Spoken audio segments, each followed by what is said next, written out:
ഭാര്യയ്ക്കും കൊടുക്കട് എന്ന് അല്ലാഹുവിന്റെ പ്രവാചകൻ അവിടെന്ന് പറയുമ്പോ, പടച്ചവനെ, ഒരു വീടിന്റെ അകത്ത് ജീവിക്കാൻ തുടങ്ങി 8 കൊല്ലങ്ങളായി.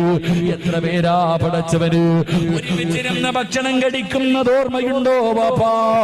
നീയും നിന്റെ ഭാര്യയും കൂടെ ഒരുമിച്ചിരുന്ന് ഭക്ഷണം കഴിച്ച ദിവസം നിനക്ക് ഓർമ്മയുണ്ടോ? അല്ലാഹുവിന്റെ റസൂല് പറയുകയാ, അല്ലാഹുവിന്റെ റസൂല് പറയുകയാ, പടന്നയിലെ ഏറ്റവും മനോഹരമായ വീട് ഏതെന്നറിയുമോ? അല്ലാഹുവിന്റെ റഹ്മത്ത് പെയ്തിറങ്ങുന്ന, അല്ലാഹുവിന്റെ കാരുണ്യം ഇറങ്ങുന്ന, ഏറ്റവും കൂടുതൽ ബർക്കത്തുള്ള പടന്നയിലെ വീട് ഏതെന്നറിയുമോ? ചെറുപ്പക്കാരാ, ഏത് വീട്ടിലാണോ ഭാര്യയും ഭർത്താവും ഒരുമിച്ചിരുന്ന് ഭക്ഷണം കഴിക്കുന്നത്?